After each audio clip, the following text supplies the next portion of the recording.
Hello, everyone. Thank you for joining me today for Storytime with Miss Shyanne. For today's story, we'll be reading Amazing Grace by Mary Hoffman and illustrated by Caroline Bench. Grace was a girl who loved stories. She didn't mind if they were read to her or told to her or made up in her own head. She didn't care if they were in books or movies or out of Nana's long memory. Grace just loved stories. After she had heard them, and sometimes while they were still going on, Grace would act them out. And she always gave herself the most exciting part.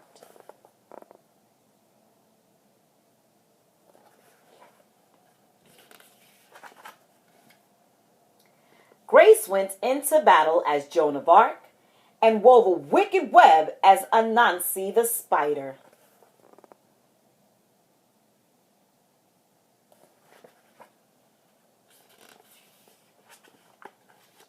She hid inside the wooden horse at the gates of Troy. She went exploring for lost kingdoms. She sailed the 7 seas with a peg leg and a parrot.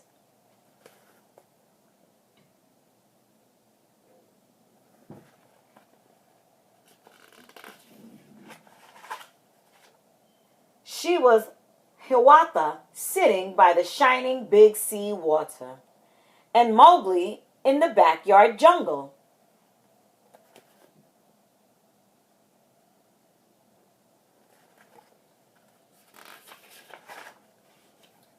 Most of all, Grace loved to act out adventure stories and fairy tales. When there was no one else around, Grace played all the parts herself. She set out to seek her fortune with no companion but her trusty cat, and found a city with streets paved in gold. Or she was Aladdin, rubbing his magic lamp to make the genie appeared.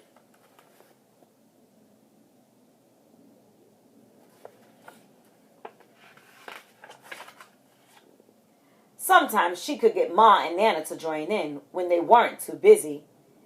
Then she was Dr. Grace and their lives were in her hands.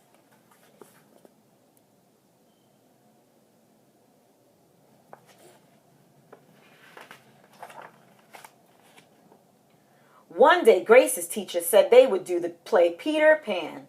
Grace knew who she wanted to be. When she raised her hand, Raj said, "You can't be Peter. That's a boy's name." But Grace kept her hand up. "You can't be Peter Pan," whispered Natalie. "He isn't black." But Grace kept her hand up. "All right," said the teacher. "Lots of you want to be Peter Pan. So we'll have auditions next week to choose parts." She gave them words to learn.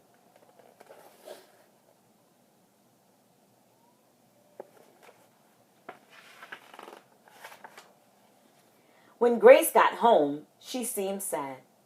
"What's the matter?" asked Ma. "Raj said I can't be Peter Pan because I'm a girl."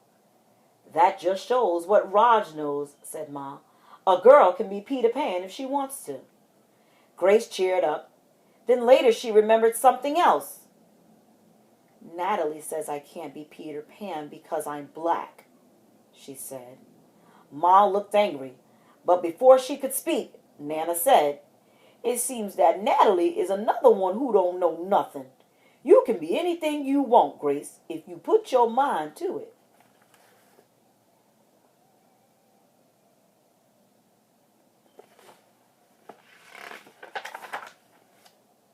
On Saturday, Nana told Grace they were going out. In the afternoon, they caught a bus and train into town. Nana took Grace to a grand theater. The sign outside read Rosalie Wilkins in Romeo and Juliet in sparkling lights. "Are we going to the ballet, Nana?" asked Grace. "We are, honey.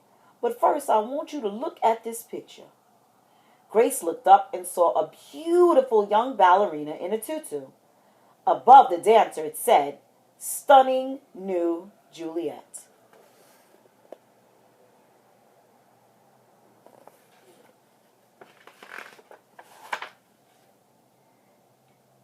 That one is little Rosalie from back home in Trinidad, said Nana. Her granny and me, we grew up together on the island. She always asking me, do I want tickets to see her Rosalie dance? So this time I said yes. After the ballet, Grace played the part of Juliet, dancing around her room in her imaginary tutu. I can be anything I want, she thought.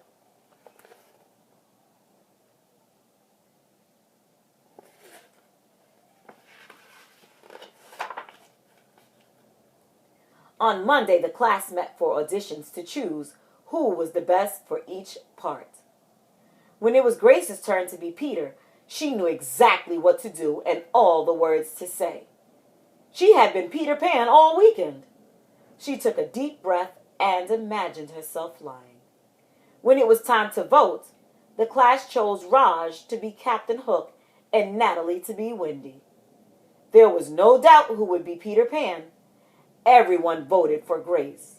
You were fantastic, whispered Natalie.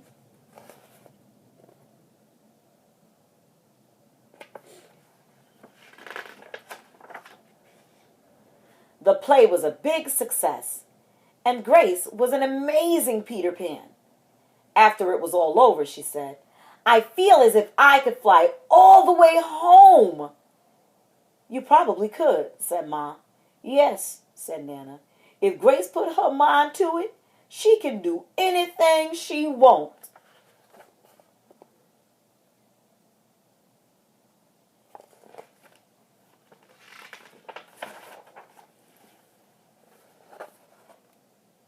The end. And just as Grace did, remember that you too are amazing in anything that you want to do. If you work hard and put your mind to it, you can do it. Thanks for joining me, and I'll see you next time for Storytime with Miss Shyanne.